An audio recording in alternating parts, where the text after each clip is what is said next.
경남 창원의 한적한 산골 사격장. 갑자기 검은 SUV 세대가 일렬로 포위한다. 화려한 중동 전통 복장을 한 사미르 왕자가 내리며 경멸적인 웃음을 터뜨린다. 이런 시골 구멍에서 살고 있었구나. 김도현. 김도현은 순간 얼어붙는다. 평생 본 적 없는 낯선 외국인이 자신의 이름을 정확히 부르고 있다. 한국의 전설적인 특수부대 저격수였다며? 지금 보니 완전히 늙은 농부간데. 사미르가 김도현의 군 경력까지 정확히 꿰뚫고 있다. 목숨 걸고 내기하자. 내 초라한 사격장 대 내 황금 보물창고. 사미르가 화려한 황금 열쇠를 꺼내며 선전포고한다. 동네 사람들이 경악한다. 이건 농담이 아닌 진짜 위험한 도전장이었다. 평화로웠던 산골 마을에 전쟁이 시작된 것이다. 자, 여러분 본격적인 이야기 시작하기 전에 구독과 좋아요는 무료니까 미리 눌러주시고요. 재밌는 이야기 들려드릴게요. 경남 창원의 외곽, 산자락에 자리 잡은 작은 사격장에는 오늘도 고요한 정적이 흘렀습니다. 김도현은 낡은 의자에 앉아 녹슨 소총을 천천히 닫고 있었습니다. 올해 58빈 김도현의 손은 거칠었지만 총을 다루는 손놀림만은 여전히 정교했죠. 사격장 안쪽 벽면에는 세월의 때가 낀 군 복무 시절 단체 사진이 걸려 있었고 그 속에 젊은 김도현은 특수부대 마크가 선명한 군복을 입고 있었습니다. 새벽 6시 김도현은 어김없이 사격장 문을 열었습니다. 차가운 새벽 공기가 폐 속 깊숙이 스며들면서 하루가 시작되었죠. 김도현은 먼저 모든 총기의 상태를 점검했습니다.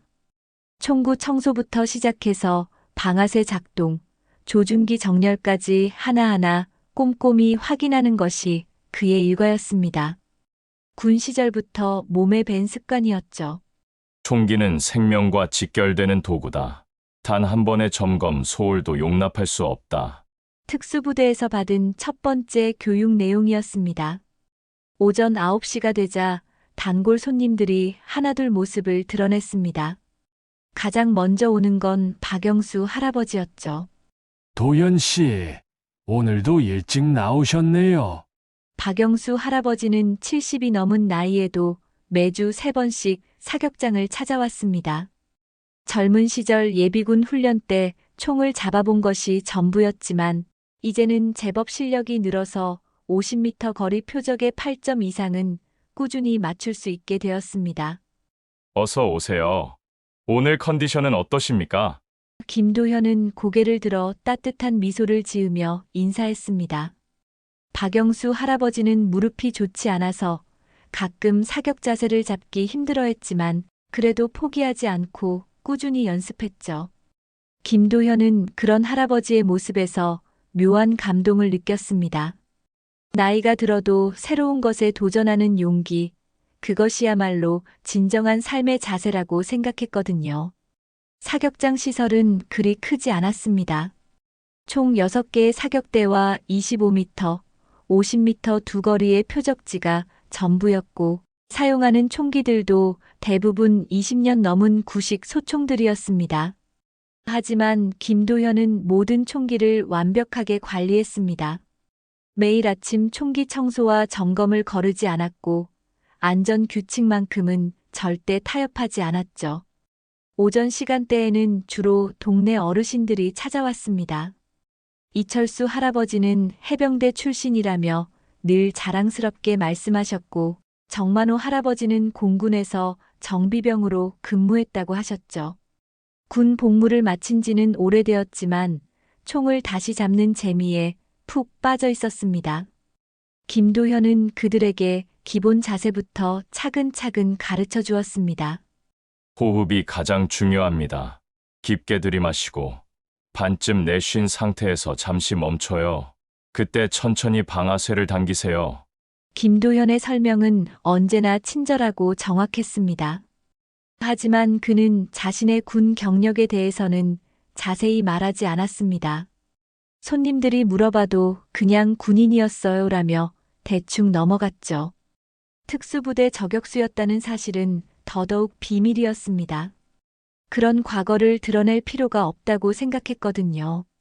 점심시간이 되자 사격장은 한적해졌습니다.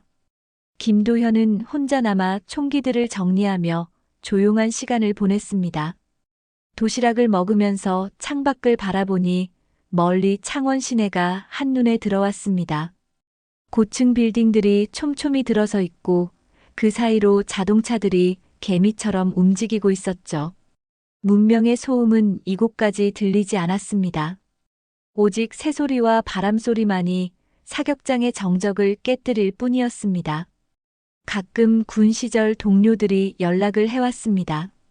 대부분 서울이나 부산 같은 큰 도시에서 사업을 하거나 회사를 다니고 있었죠. 도연아, 시골에서 뭐하냐? 서울 올라와서 같이 일하자. 그런 제안들이 종종 있었지만 김도현은 정중히 거절했습니다. 그때는 그때고 지금은 지금이죠. 저는 여기가 좋습니다. 김도현은 현재의 평범한 일상에 만족하고 있었습니다. 전역한 지 벌써 15년이 흘렀습니다. 처음에는 적응하기 힘들었죠. 특수부대에서 받은 강도 높은 훈련, 극한 상황에서의 임무 수행, 동료들과의 끈끈한 전우회. 그 모든 것들이 그리웠습니다. 하지만 시간이 지나면서 김도현은 평범함의 소중함을 깨달았습니다. 매일 같은 시간에 일어나고 같은 일을 반복하고 같은 사람들을 만나는 것. 그런 일상이야말로 진정한 평화라는 것을 알게 되었죠. 오후 늦은 시간이 되자 젊은 손님들이 몇 명 찾아왔습니다.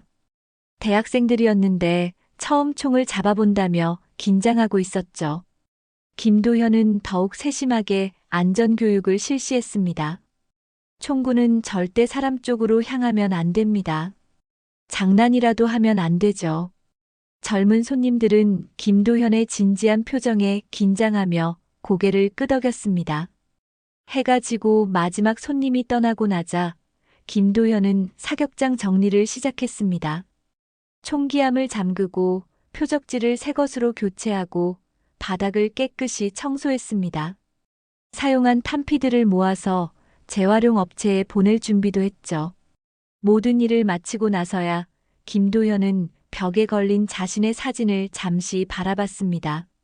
사진 속 젊은 군인의 눈빛은 날카로웠습니다. 어깨에는 특수부대원만이 달 수 있는 특별한 휘장이 빛나고 있었고 옆에 선 동료들의 표정도 모두 진지했죠. 그 시절에는 매 순간이 긴장의 연속이었습니다. 언제 어떤 임무가 주어질지 몰랐고 실전에 투입될지도 몰랐거든요. 하지만 지금의 김도현은 달랐습니다. 얼굴에는 여유가 있었고 눈빛도 한결 부드러워져 있었죠. 세상 일, 그냥 조용히 살면 됩니다. 김도현은 혼잣말을 중얼거리며 사격장 불을 껐습니다. 내일도 평범한 하루가 될 거라 생각하면서 말이죠. 창밖으로 보이는 별들이 유난히 밝게 빛나고 있었습니다. 도시의 불빛이 적어서 이곳에서는 밤하늘을 제대로 볼 수 있었죠. 하지만 그 순간 김도현은 몰랐습니다. 내일부터 그의 조용한 일상이 완전히 뒤바뀔 것이라는 사실을요. 사격장 밖 어둠 속에서 누군가 이미 며칠째 그를 지켜보고 있다는 것도 모른 채 말입니다. 그 누군가는 김도현의 과거를 정확히 알고 있었고 특별한 목적을 가지고 이곳까지 찾아온 상태였습니다. 다음 날 아침 김도현은 평소와 다름없이 사격장 문을 열었습니다. 하지만 뭔가 이상했죠. 사격장 앞 주차장에 어제까지 없던 검은색 고급 승용차 한 대가 서 있었거든요. 김도현은 잠시 차를 살펴봤지만 별다른 생각 없이 사격장 안으로 들어갔습니다. 아마 등산객이 잠시 주차해둔 것이겠거니 생각했죠. 오전 10시쯤 김도현이 총기 점검을 하고 있을 때였습니다. 사격장 입구에서 엔진 소리가 들렸죠. 그런데 보통 승용차 소리와는 달랐습니다. 훨씬 웅장하고 무거운 소리였거든요. 김도현이 고개를 들어 창밖을 내다보는 순간 눈이 휘둥그레졌습니다. 검은색 대형 SUV 세대가 일렬로 사격장 앞마당에 들어서고 있었거든요. 차량들이 완전히 정차하자 앞뒤 차에서 정장을 입은 남자들이 내렸습니다. 모두 선글라스를 끼고 있었고 움직임이 예사롭지 않았죠. 군인 출신 같은 느낌이었습니다. 김도현은 본능적으로 긴장했습니다. 특수부대 시절 몸에 밴 위험 감지 능력이 작동한 거죠. 뭔가 심상치 않은데. 김도현은 속으로 중얼거리며 손에 들고 있던 총기를 조심스럽게 내려놓았습니다. 가운데 차에서 내린 인물을 보는 순간 김도현은 더욱 놀랐습니다. 중동 전통 복장인 하얀색 토브를 입은 젊은 남자였거든요. 나이는 30 전후로 보였고 목과 손목에는 화려한 금 장신구들이 반짝이고 있었습니다. 그 남자는 주위를 둘러보더니 사격장 건물을 바라보며 비웃는 듯한 표정을 지었죠. 이게 내가 사는 곳이냐? 참 초라하군. 그 남자가 유창한 한국어로 말했습니다. 약간의 외국 억양이 섞여 있었지만 의사소통에는 전혀 문제가 없었죠. 김도현은 어리둥절했습니다. 저 사람이 누구고 왜 자신을 아는 것인지 전혀 감이 오지 않았거든요. 죄송하지만 저희가 아는 사이인가요? 김도현이 정중하게 물었습니다. 그 남자는 김도현의 질문에 대답하지 않고 사격장 안으로 걸어 들어왔습니다. 수행원들도 따라 들어왔죠. 사격장 내부를 둘러보던 그는 벽에 걸린 군 복무 시절 사진을 발견했습니다. 오, 이거 내 사진이구나. 젊었을 때는 제법 멋있었네. 그러더니 김도현을 다시 바라보며 웃음을 터뜨렸습니다. 지금은 완전히 늙은 농부 같아 보이지만 말이야. 김도현은 참을성 있게 기다렸습니다. 상대방이 누구인지 무슨 목적으로 온 건지 파악하려고 했죠. 하지만 그 남자의 태도는 점점 더 건방져졌습니다. 이런 시골 사격장에서 뭘 할 수 있겠어? 표적도 고작 50m잖아. 우리나라에서는 500m도 기본이야. 그러면서 자신의 수행원 중 한 명에게 뭔가 지시했습니다. 잠시 후 수행원이 차에서 가져온 건 최신형 사격 장비들이었습니다. 김도현도 한 번도 본 적 없는 고급 소총과 첨단 조준경이었죠. 이건 우리나라에서 특별 제작한 거야. 한 자루에 한국 돈으로 5천만 원 정도 할 거야.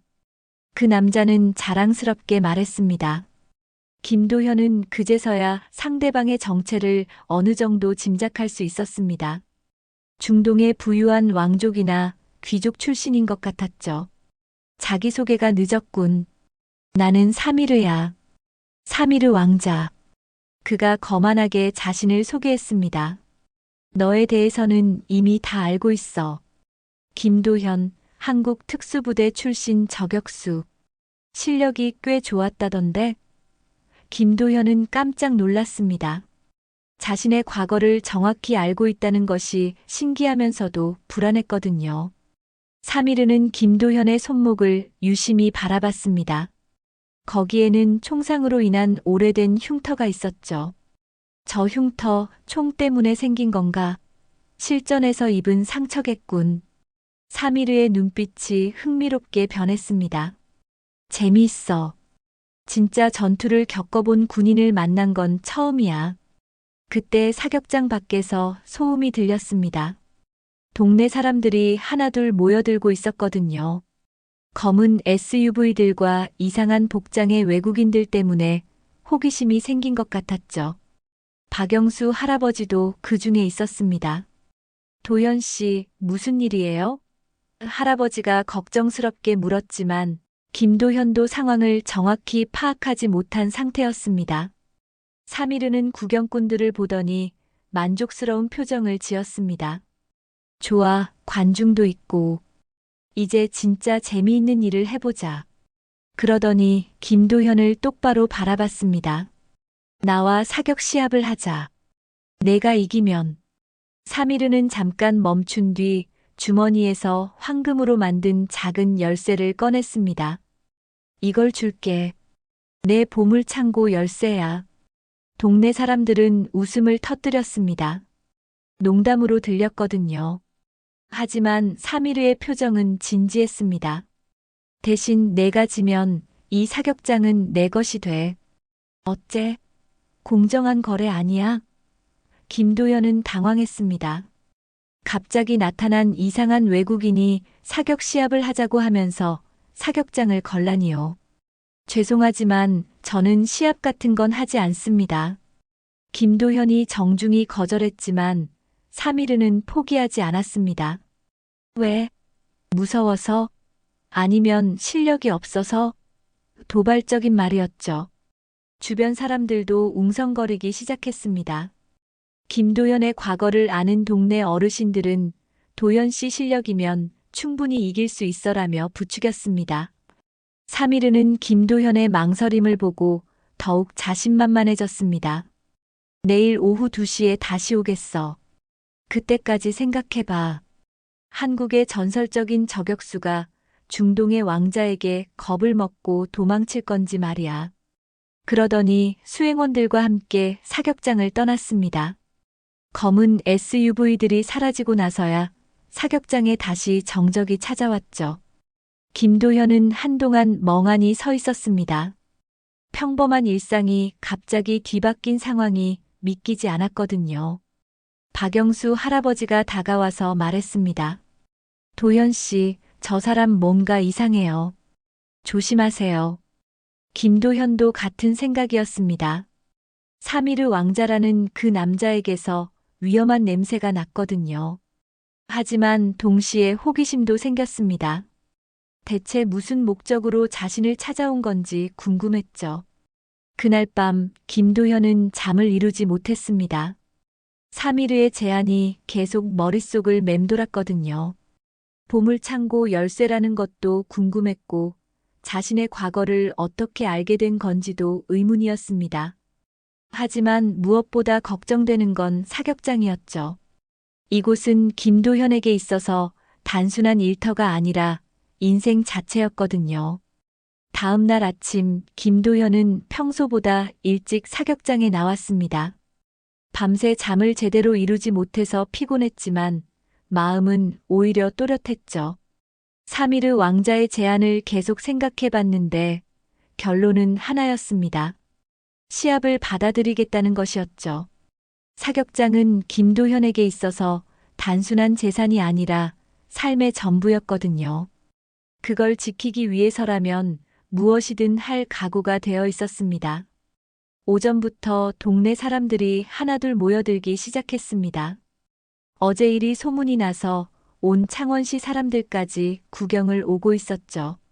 박영수 할아버지는 걱정스러운 표정으로 김도현에게 다가왔습니다. 도현 씨, 정말 시합을 하실 건가요? 뭔가 함정이 있을 것 같은데요. 김도현은 고개를 끄덕이며 대답했습니다. 괜찮습니다. 제가 이길 자신이 있어요. 정오가 지나자 사격장 주변은 인산인해를 잃었습니다. 평소에는 조용하던 산골 사격장이 축제장처럼 변했죠. 지역 방송국에서 기자까지 나와서 취재를 하고 있었습니다. 한국 특수부대 출신 대 중동 왕족 세기의 사격 대결이라는 제목으로 실시간 뉴스까지 나간다고 했습니다. 오후 2시 정각, 사미르 왕자 일행이 도착했습니다. 어제보다 더 화려한 복장을 한 사미르는 구경꾼들을 보고 만족스러워했죠. 오, 관중이 꽤 많네. 좋아, 이런 분위기가 마음에 들어. 그러더니 수행원들에게 지시해서 최신 사격 장비들을 준비시켰습니다. 김도현이 본 적도 없는 첨단 소총과 조준경이었죠. 저것들은 우리나라 최고급 제품들이야. 한 세트가 한국 돈으로 억 단위야. 사미르가 자랑스럽게 말했습니다. 반면 김도현은 사격장 구석에 있던 오래된 M40 소총을 들었습니다. 20년도 넘은 구식 무기였지만 김도현에게는 가장 익숙한 총이었죠. 군 시절부터 수천 번도 넘게 다뤄본 총이었거든요. 저 총은 벌써 고철이잖아. 사미르가 비웃었지만 김도현은 아무 말 없이 총을 점검했습니다. 방아쇠 감도를 확인하고 조준기를 정렬하고 총열 상태를 살펴봤죠. 모든 것이 완벽했습니다. 총의 성능보다는 쏘는 사람의 실력이 더 중요하죠. 김도현이 조용히 말했습니다. 시합 규칙이 정해졌습니다. 50m 거리의 표적을 맞히는 것이었는데 총 5발씩 쏘아서 점수를 겨루는 방식이었죠. 김도현은 규칙에 동의했습니다. 공정한 조건이라고 생각했거든요. 하지만 사미르는 마지막에 조건을 하나 더 추가했습니다. 바람이 불고 있으니까 더 재미있겠네. 진짜 실력을 볼 수 있을 거야. 실제로 그날 오후에는 바람이 꽤 강하게 불고 있었습니다. 초속 3m 정도의 옆바람이었는데 사격에는 상당한 영향을 줄 수 있는 정도였죠. 김도현은 바람의 방향과 세기를 정확히 파악했습니다. 특수부대 시절 사막에서 훈련받을 때처럼 모든 환경 요소를 계산해 넣었죠. 첫 번째 사격이 시작되었습니다. 사미르가 먼저 쏘기로 했죠. 그는 최신 장비를 이용해서 표적을 조준했습니다. 첨단 조준경의 도움으로 표적이 손바닥만 하게 확대되어 보였죠. 사미르는 자신만만하게 방아쇠를 당겼습니다. 탄환은 표적 중앙에서 약간 벗어난 8점 지역에 명중했습니다. 구경꾼들이 박수를 쳤습니다. 와, 꽤 잘 맞췄네. 동네 사람들이 감탄했죠. 사미르는 만족스러운 표정을 지었습니다. 어째? 이 정도면 나쁘지 않지? 그러더니 김도현을 도발적으로 바라봤습니다. 이제 내 차례야. 그 고철총으로 뭘 할 수 있는지 보여줘. 김도현은 차분하게 사격 자세를 잡았습니다. 엎드린 자세에서 총을 어깨에 대고 호흡을 고르기 시작했죠. 주변의 소음이 모두 사라지는 것 같았습니다. 오직 표적과 자신만 남은 듯한 고요함이 찾아왔죠. 이것이 바로 특수부대에서 배운 집중 기법이었습니다. 김도현은 바람의 방향을 다시 한번 확인했습니다. 옆바람이 오른쪽에서 왼쪽으로 불고 있었으므로 조준점을 약간 오른쪽으로 조정해야 했죠. 거리 50m, 바람 초속 3m, 습도와 기온까지 고려해서 정확한 보정값을 계산했습니다. 이 모든 과정이 불과 몇 초 만에 이뤄졌죠. 깊게 숨을 들이마시고 절반쯤 내쉰 상태에서 호흡을 멈췄습니다. 심장 박동이 안정되는 순간을 기다렸죠. 특수부대 시절부터 몸에 밴 습관이었습니다. 그리고 조용히 방아쇠를 당겼습니다. 탄환은 정확히 표적 중앙을 관통했습니다. 만점인 10점이었죠. 구경꾼들이 환호성을 질렀습니다. 우와, 정말 대단하다. 박영수 할아버지는 자랑스럽게 박수를 쳤습니다. 역시 도현 씨야. 하지만 김도현의 표정은 여전히 차분했습니다.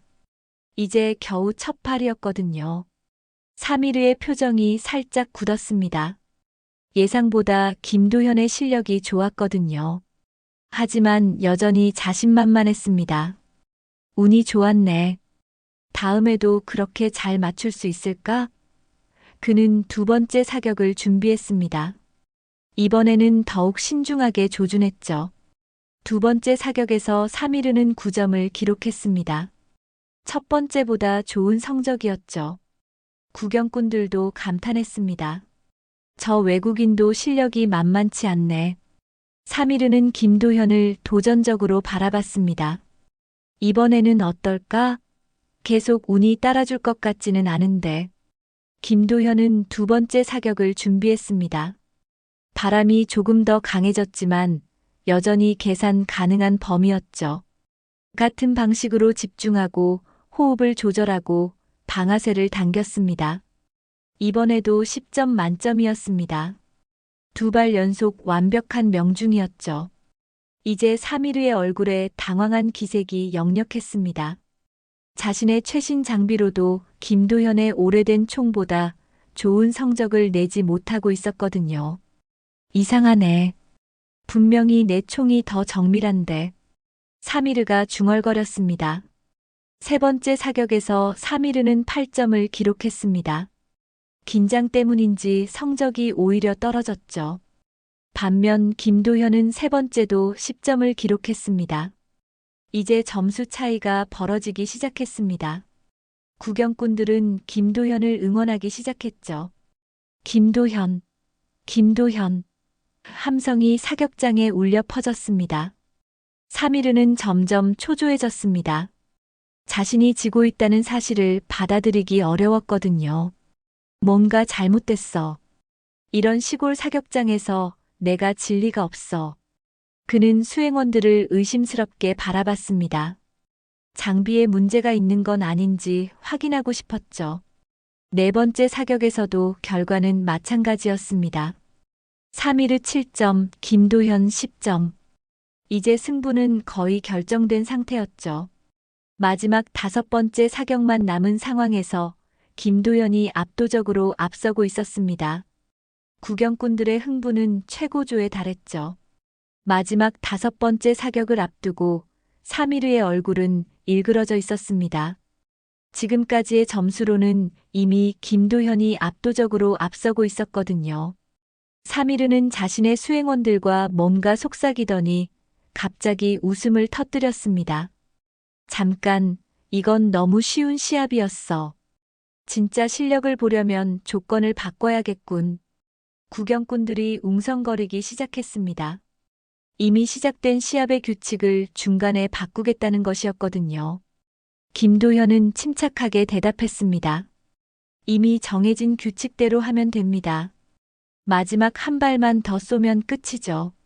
하지만 사미르는 고개를 저었습니다. 아니야, 그건 너무 재미없어. 다음은 움직이는 표적이다. 사미르가 손가락을 튕기자 수행원들이 즉시 움직였습니다. 그들은 미리 준비해온 장비를 꺼내서 복잡한 장치를 설치하기 시작했죠. 전자식 움직이는 표적 시스템이었습니다. 이건 우리나라 군대에서 사용하는 최신 훈련 장비야. 표적이 예측 불가능하게 움직여. 이런 건 돈 많은 자들만 할 수 있는 특별한 훈련이지. 김도현은 그 장비를 보며 감탄했습니다. 정말 최첨단 시설이었거든요. 표적이 좌우로 움직일 뿐만 아니라 속도도 불규칙하게 변했습니다. 하지만 동시에 불공정하다는 생각도 들었죠. 처음 약속과는 다른 조건이었거든요. 이건 처음 약속과 다릅니다. 고정 표적으로 하기로 했잖아요. 약속? 사미르가 비웃었습니다. 나는 단지 제안을 했을 뿐이야. 받아들이기 싫으면 포기해도 돼. 하지만 그러면 내가 겁쟁이라는 걸 모든 사람이 알게 될 거야. 이것은 명백한 도발이었습니다. 구경꾼들 앞에서 김도현을 곤란하게 만들려는 계산된 행동이었죠. 구경꾼들도 당황했습니다. 박영수 할아버지가 앞으로 나서서 말했습니다. 이건 너무 불공정해요. 처음 약속대로 해야죠. 하지만 사미르는 듣지 않았습니다. 이건 진짜 저격수들이 하는 훈련이야. 고정된 표정만 맞추는 건 어린아이 놀이지. 김도현은 잠시 고민했습니다. 움직이는 표적 사격은 분명히 어려웠거든요. 특히 바람까지 불고 있는 상황에서는 더욱 까다로웠죠. 하지만 특수부대 시절을 떠올려 보니 불가능한 일도 아니었습니다. 실전에서는 표적이 움직이는 게 당연했으니까요. 좋습니다. 하지만 조건을 하나 더 추가하겠습니다. 김도현이 말했습니다. 움직이는 표적으로 한다면 거리를 100m로 늘려주세요. 그래야 공정하죠. 이는 김도현의 계산된 제안이었습니다. 거리가 멀어지면 사미르에게는 더 불리해지거든요. 사미르는 잠시 망설였습니다.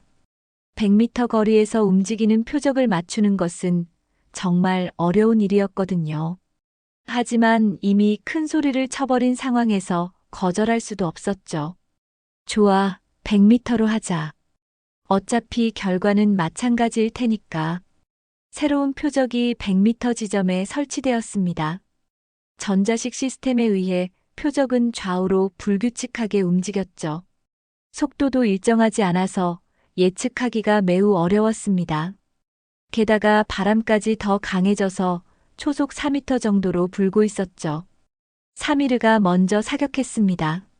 최신 조준경의 도움으로 표적을 추적했지만 움직임이 예측 불가능해서 조준하기가 쉽지 않았죠. 첫 번째 시도에서 그는 표적을 완전히 빗나갔습니다. 탄환은 표적 옆 모래더미에 박혔죠. 구경꾼들이 하는 탄성을 질렀습니다. 자신만만하던 사미르가 완전히 빗나간 것이었거든요. 사미르의 얼굴이 붉어졌습니다. 장비에 문제가 있나 보군. 다시 조정하겠어. 그는 변명을 하며 조준경을 만지작거렸습니다. 두 번째 시도에서 사미르는 겨우 표적 가장자리를 스쳤습니다. 3점 정도였죠. 그나마 맞춘 것만으로도 다행이었습니다. 이 장비가 이상하네. 평소보다 조준이 잘 안 돼. 사미르는 계속 장비 탓을 했습니다.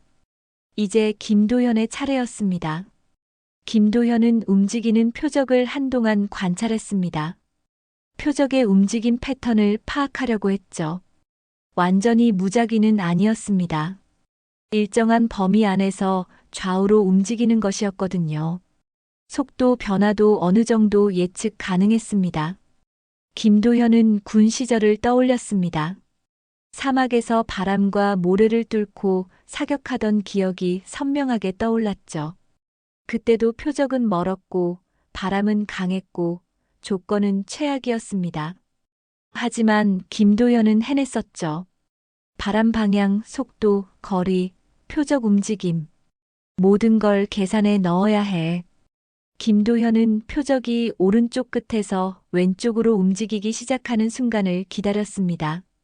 그 순간이 가장 예측하기 쉬웠거든요. 호흡을 고르고 심장 박동을 안정시키고 모든 계산을 마쳤습니다. 표적이 예상 위치에 도달하는 순간 방아쇠를 당겼습니다. 탄환은 정확히 움직이는 표적의 중앙을 관통했습니다. 10점 만점이었죠. 구경꾼들이 환호성을 질렀습니다. 와, 정말 대단해. 박영수 할아버지는 감격해서 눈물까지 글썽였습니다. 역시 우리 도연 씨야. 사미르는 믿을 수 없다는 표정이었습니다. 자신이 최신 장비로도 못한 일을 김도현이 낡은 총으로 해낸 것이었거든요. 이건 불가능해. 운이었을 거야. 사미르가 중얼거렸지만 구경꾼들은 모두 김도현의 실력에 감탄하고 있었습니다. 김도현은 두 번째 사격도 성공시켰습니다. 이번에도 10점이었죠. 이제 사미르와의 실력 차이는 명확해졌습니다. 사미르는 점점 초조해지면서 수행원들에게 뭔가 지시했습니다. 그들은 고개를 끄덕이며 어디론가 사라졌죠. 세 번째 사격에서 갑자기 이상한 일이 벌어졌습니다. 김도현이 방아쇠를 당기는 순간 강한 바람이 불어온 것이었죠. 마치 누군가 인위적으로 만든 바람 같았습니다. 탄환은 8점에 명중했습니다. 여전히 좋은 성적이었지만 이전보다는 떨어졌죠. 김도현은 주변을 둘러봤습니다.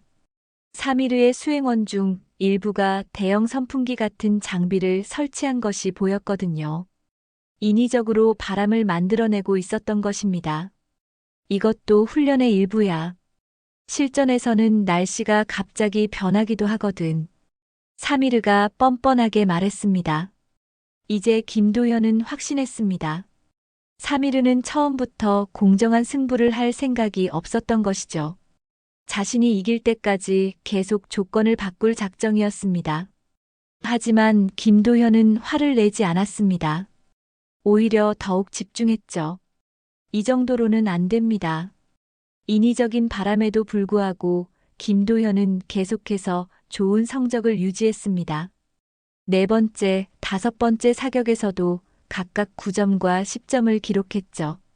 반면 사미르는 점점 더 흔들리고 있었습니다. 최신 장비의 도움에도 불구하고 평균 6점 정도밖에 나오지 않았거든요. 구경꾼들의 응원은 더욱 뜨거워졌습니다. 김도현, 김도현. 함성이 온 산골에 울려 퍼졌죠. 지역 방송국 기자도 흥분해서 실시간 중계를 하고 있었습니다. 믿을 수 없는 광경입니다. 한국의 베테랑 저격수가 최신 장비를 갖춘 상대를 압도하고 있습니다. 하지만 그때 사미르가 갑자기 손을 들어 시합 중단을 선언했습니다. 잠깐. 이건 너무 단조로운 시합이야. 그의 목소리에는 분명한 짜증이 섞여 있었죠. 진짜 승부를 하려면 제대로 된 내기를 해야겠어. 김도현은 불안한 예감이 들었습니다. 지금까지도 충분히 제대로 된 시합이었잖아요. 결과는 이미 명확하고요. 하지만 사미르는 듣지 않았습니다. 그는 주머니에서 화려한 보석이 박힌 계약서를 꺼냈죠. 이번엔 진짜 걸고 하자. 내가 지면 이 사격장은 내 것이 돼. 구경꾼들이 술렁였습니다. 갑자기 상황이 심각해진 것이었거든요. 박영수 할아버지가 앞으로 나서서 말했습니다. 이건 말이 안 돼요. 처음에는 그런 조건 없었잖아요. 하지만 사미르는 냉소적으로 웃었습니다. 계약은 언제든지 새로 할 수 있어. 김도현 어째? 무서워서 못하겠어? 김도현은 순간 주저했습니다. 사격장은 그에게 있어서 단순한 재산이 아니라 인생 그 자체였거든요. 전역 후 15년 동안 온 정성을 다해 가꿔온 곳이었습니다. 하지만 동시에 자신의 실력에 대한 확신도 있었죠. 지금까지의 결과를 보면 충분히 이길 수 있었거든요. 만약 제가 이기면 어떻게 되는 건가요? 김도현이 물었습니다. 사미르는 잠시 생각하더니 대답했습니다. 그러면 내가 약속한 대로 보물창고 열쇠를 주지. 그리고 그는 잠깐 멈춘 뒤 덧붙였습니다. 내 개인 비행기로 내 나라에 초대해 줄게. 왕족의 손님 대접을 받을 수 있어. 구경꾼들 사이에서 웅성거림이 일었습니다. 어떤 이들은 김도현에게 받아들이라고 했고, 어떤 이들은 너무 위험하다고 말렸죠. 김도현은 고민에 빠졌습니다. 사미르의 제안은 분명히 매력적이었지만 동시에 함정이 있을 것 같았거든요. 그때 김도현의 시선이 사미르 옆에 서 있는 젊은 여성에게 머물렀습니다. 그녀는 처음부터 사미르의 통역 역할을 하고 있었는데 지금까지는 별로 눈에 띄지 않았죠. 하지만 지금 그녀의 표정이 이상했습니다. 뭔가 김도현에게 경고하고 싶어 하는 것 같았거든요. 여성이 슬쩍 고개를 저으며 눈짓을 보냈습니다. 김도현만 알아볼 수 있을 정도의 작은 신호였죠. 그리고 그녀가 팔을 살짝 들어 올리는 순간 김도현은 깜짝 놀랐습니다. 그녀의 손목 안쪽에 작은 문신이 보였거든요. 로카라는 글자였습니다. 대한민국 육군을 뜻하는 문신이었죠. 김도현은 직감했습니다. 저 여자는 우리 군 출신이구나. 하지만 왜 사미르와 함께 있는 건지는 의문이었습니다. 그녀의 표정을 보니 자발적으로 따라온 것 같지는 않았거든요. 뭔가 복잡한 사정이 있는 것 같았습니다. 어떻게 할 거야? 결정해.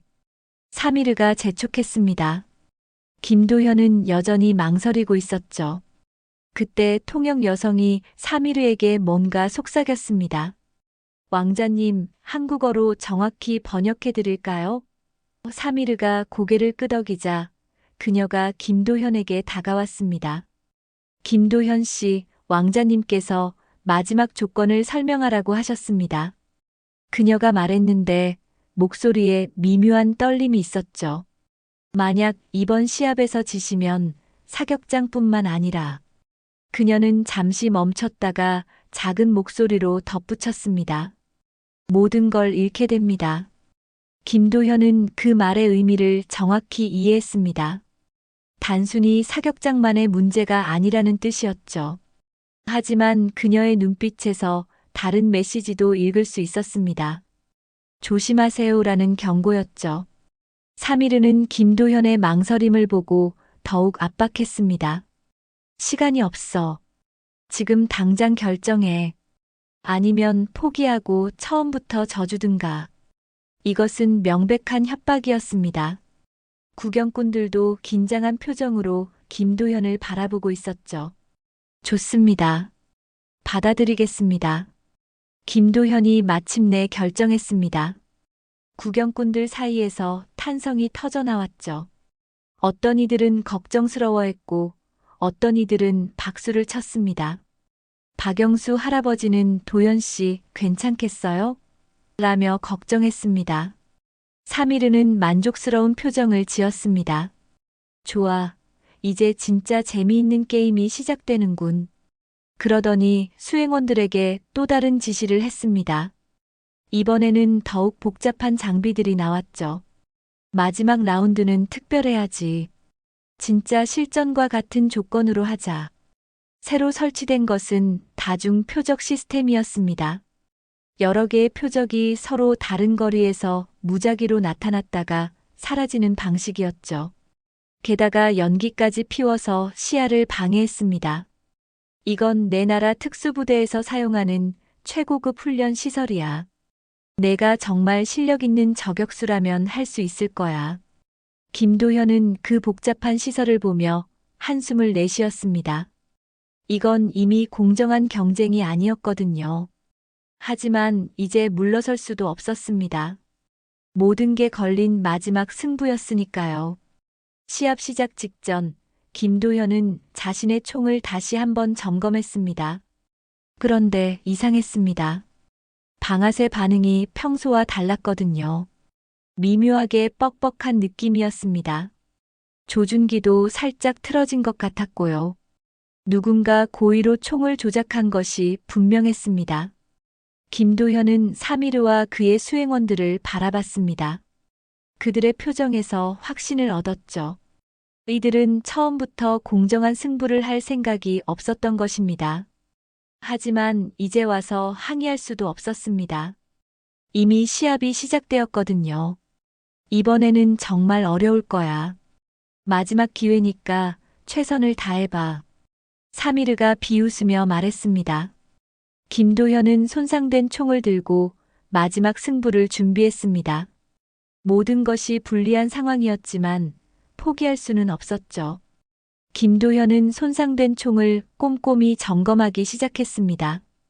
방아쇠 메커니즘을 살펴보니 작은 모래알 같은 것이 끼어 있었거든요. 조준기도 미묘하게 각도가 틀어져 있었습니다. 이 정도면 명중률에 치명적인 영향을 줄 수 있었죠.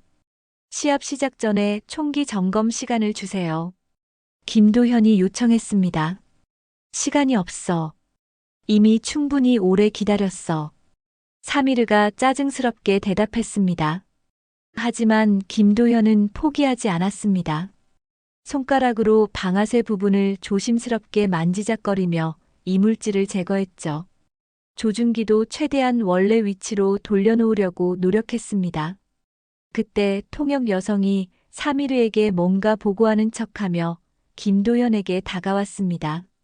왕자님께서 빨리 하라고 하십니다. 그녀가 큰 소리로 말했지만 동시에 작은 목소리로 김도현에게만 들리게 속삭였습니다. 총기 조정은 어젯밤에 했어요. 방아쇠 반응이 0.2초 늦어져 있습니다. 김도현은 깜짝 놀랐습니다. 그녀가 사미르 측 사람이 아니라는 것을 확신했죠. 당신은 누구세요? 김도현이 조용히 물었습니다. 여성은 잠시 주위를 살펴본 뒤 더욱 작은 목소리로 대답했습니다. 이름은 박지은이에요. 한국 특수전사령부 통역병 출신입니다. 박지은은 계속해서 사미르에게 보고하는 척하면서 김도현에게 중요한 정보를 전달했습니다. 그들은 절대 공정하게 하지 않아요. 제가 직접 들었거든요. 당신이 이기면 사격장만 가져가는 게 아니라 더 큰 계획이 있어요. 김도현의 표정이 경직되었습니다. 무슨 계획이요? 이 지역 전체를 개발하려는 계획이에요. 사격장은 시작일 뿐이고 결국 온 마을을 사들릴 작정입니다. 박지은의 말에 김도연은 충격을 받았습니다. 단순한 사격 시합이 아니라 훨씬 큰 음모였던 것이죠. 그래서 제가 도움을 드리고 싶어요. 사격장 지키셔야죠.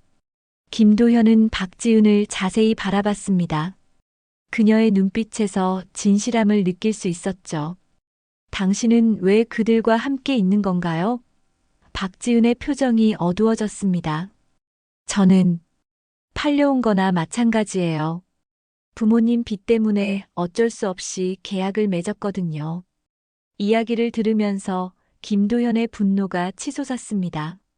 사미르는 단순히 거만한 부자가 아니라 사람들을 이용하고 착취하는 악질이었던 것이죠.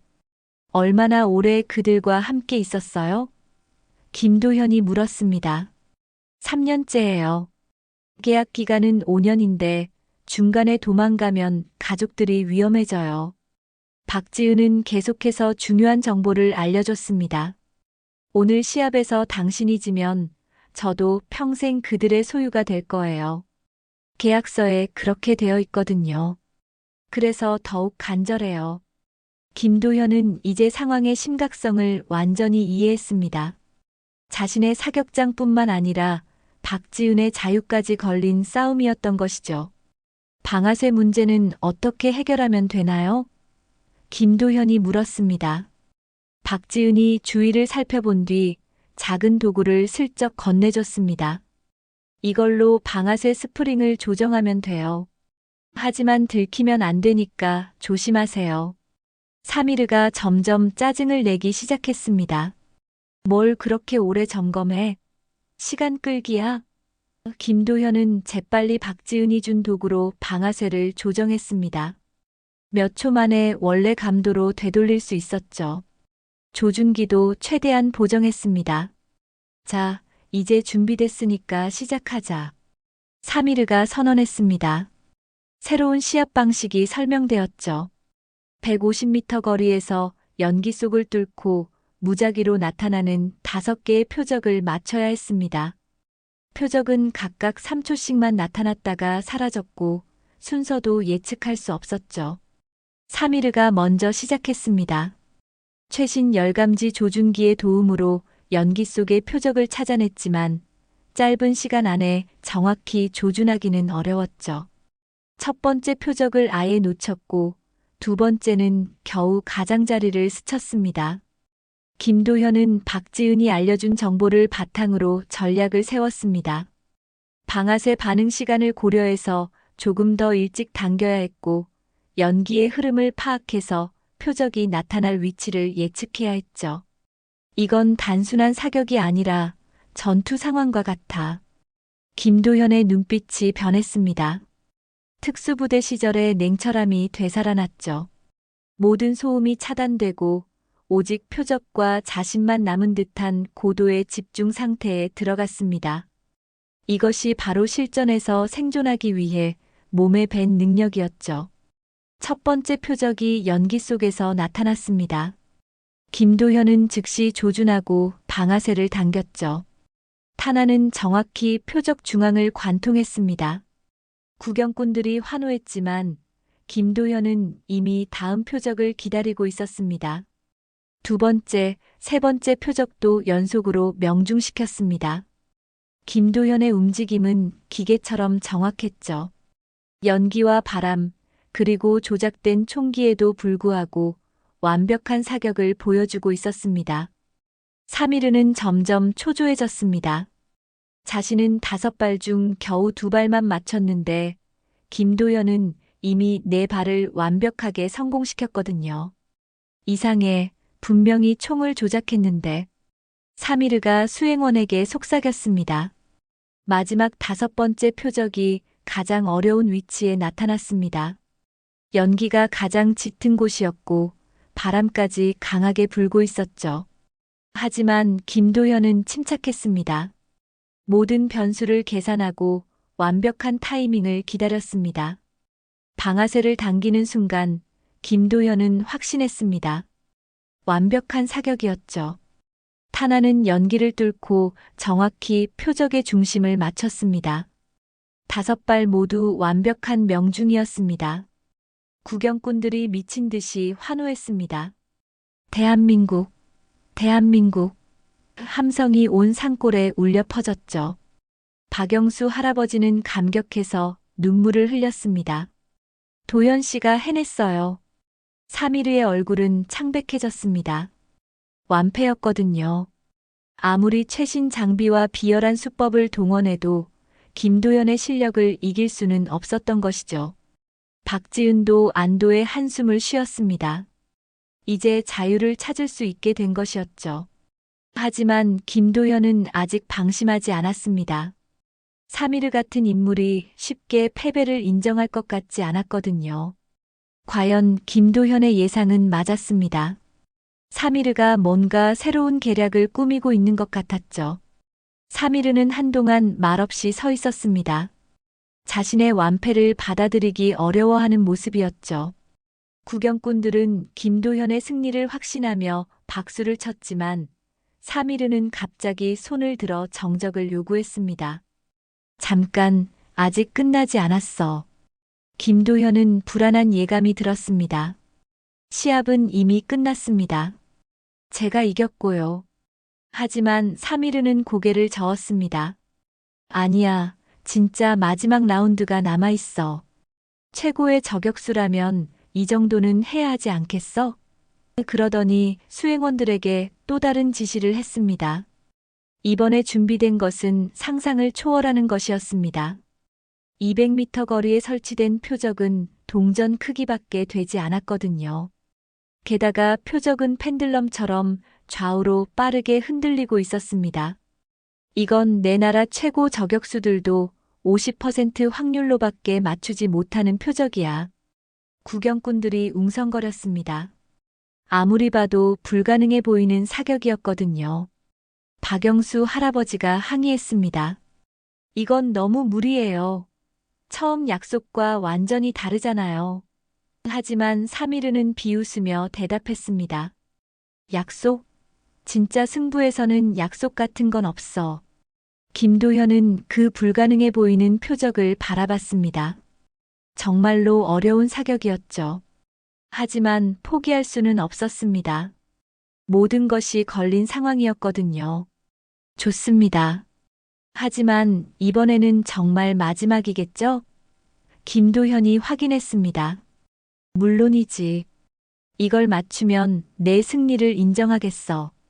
사미르가 대답했지만 그의 표정에는 김도현이 실패할 것이라는 확신이 담겨 있었습니다. 박지은은 걱정스러운 눈빛으로 김도현을 바라봤죠. 김도현은 표적의 움직임을 한동안 관찰했습니다.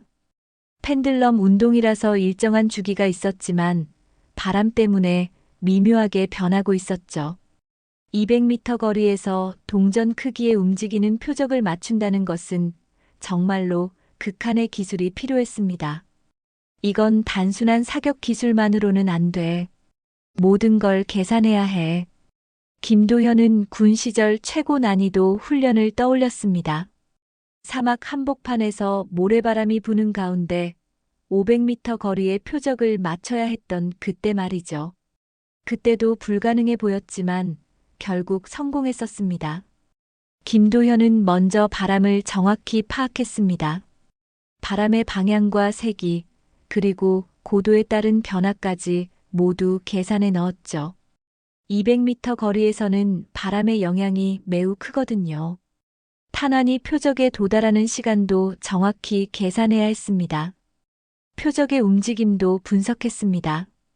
펜들럼이 중앙을 지나는 순간이 가장 속도가 빠르고 양쪽 끝에서는 잠시 멈췄다가 방향을 바꿨죠. 그 순간을 노려야 했습니다. 하지만 바람 때문에 주기가 완전히 일정하지는 않았거든요. 김도현은 사격 자세를 잡았습니다. 엎드린 자세에서 완벽하게 안정을 취했죠. 호흡을 깊게 하고 심장 박동을 최대한 안정시켰습니다. 이런 극한 사격에서는 몸의 미세한 떨림도 치명적이었거든요. 조준경을 통해 표적을 바라보니 정말로 작았습니다. 바늘구멍 같은 크기였죠. 게다가 계속 움직이고 있어서 조준점을 맞추기가 극도로 어려웠습니다. 하지만 김도현은 포기하지 않았습니다. 타이밍이 모든 것을 결정한다. 김도현은 표적이 오른쪽 끝에 도달해서 방향을 바꾸는 순간을 기다렸습니다. 그 순간이 가장 예측 가능한 때였거든요. 바람의 변화도 고려해서 조준점을 미세하게 조정했죠. 첫 번째 시도가 왔습니다. 표적이 오른쪽 끝에 도달하는 순간 김도현은 방아쇠를 당겼습니다. 하지만 탄환은 표적을 살짝 빗나갔죠. 바람의 영향을 조금 잘못 계산한 것 같았습니다. 구경꾼들이 아쉬운 탄성을 질렀습니다. 정말 아깝게 빗나간 것이었거든요. 사미르는 만족스러운 표정을 지었습니다. 역시 불가능한 일이었군. 포기하는 게 어째? 하지만 김도현은 포기하지 않았습니다. 한 번 더 기회를 주세요. 김도현이 요청했습니다. 사미르는 잠시 망설이더니 동의했습니다. 좋아, 마지막 기회야. 하지만 이번에 실패하면 정말 끝이야.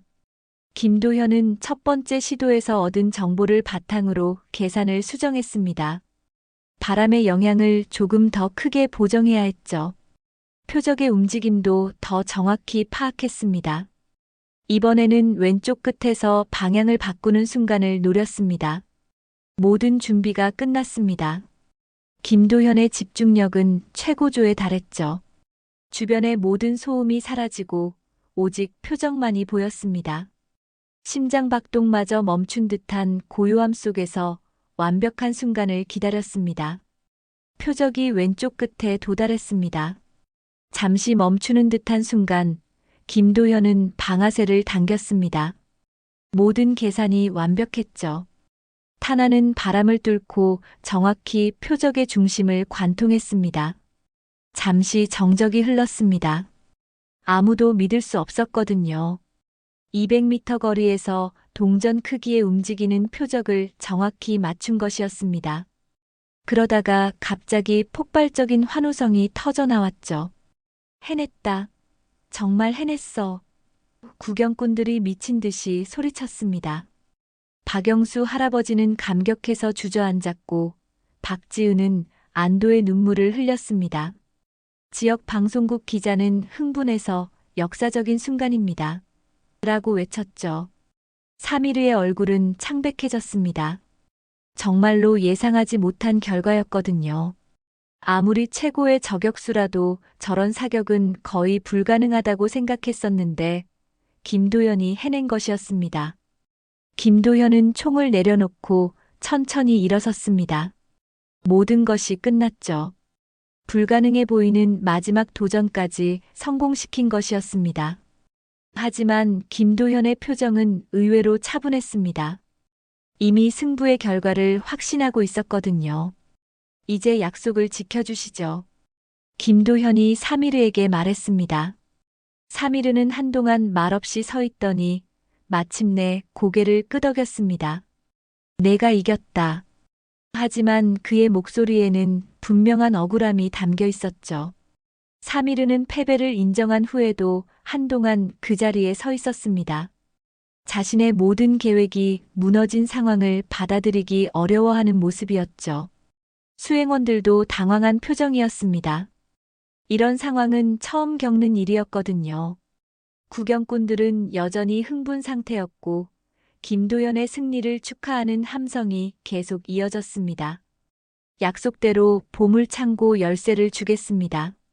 사미르가 마지못해 황금 열쇠를 꺼냈습니다.